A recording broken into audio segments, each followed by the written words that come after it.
Hey folks, Joe Baker here, and today we're going to take a quick look at one of Adobe CC 2014's newest features, motion tracking and masked effects.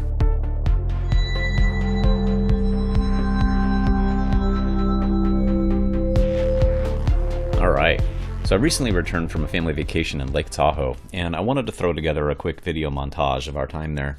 And when it came to color grading and color correcting this thing, I was reminded of one of the cool features that Adobe recently released with the 2014 version of CC, which is the ability to not only mask effects, but to motion track right here in Premiere Pro, which is super handy.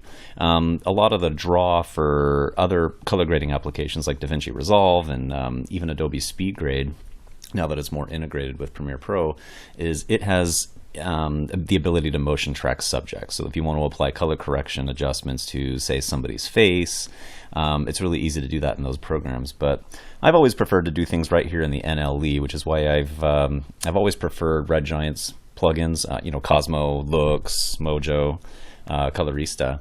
So I just kind of like working in my editing program. I'm just a little too lazy. I don't want to send everything over to another program, So this is the last shot that I ended with in this montage, and it's a slow motion shot. I shot it at 96 frames per second with the Panasonic GH4. Why don't you take a look at it real quick.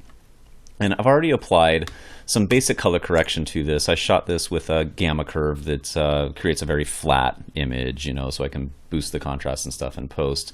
So I did a global adjustment to everything right here, sharpened up on, the ripples in the water a little bit, just kind of enhance the contrast. But as you can see, it really underexposed my daughter's face here. So a real easy fix to that, what would have had to do in the past, was to right click on this clip. Let me zoom in here. And send this over to After Effects, mask her, either track her or track the mask by hand and adjust the, make the adjustments that way. But now with Adobe Premiere Pro, it's so much easier now. So I can take this brightness and contrast filter, drop this onto the clip. This is happening after Looks, as you can see in the stacking right here. And then we just crank up the brightness to, 15 or so. That did kind of wash out the entire image, but it did bring back some detail in her face. But check this out. Now we have these two mask options underneath the plugin right here. So if I just click on this elliptical mask right here, I can set this over her face, adjust it a little bit.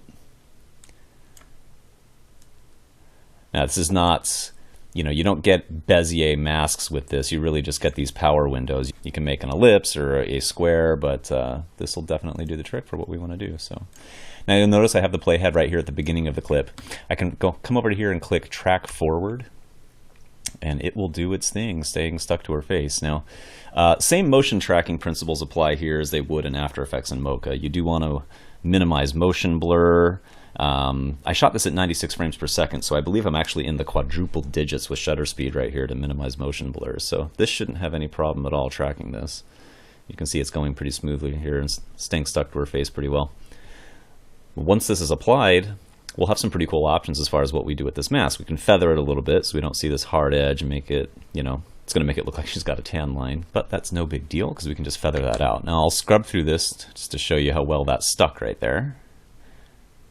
And I'm going to click away so that we don't see the mask anymore. And as you can see, we've got that, harsh edge right here, which is to be expected. But let's go ahead and feather that a little bit. Here's the mask feather. I'll just crank that up a little bit. Looks like it's disappearing once we get into about the 40s or so. Toggle this on and off. But you guys can see this difference, but as you can see, that stays stuck to her face pretty well. And I was able to do that in just a matter of seconds without sending anything over to After Effects, so pretty handy feature.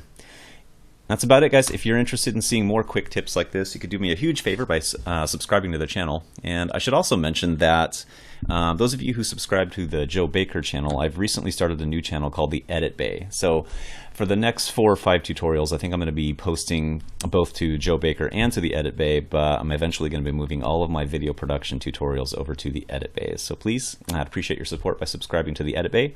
I'll see you next time.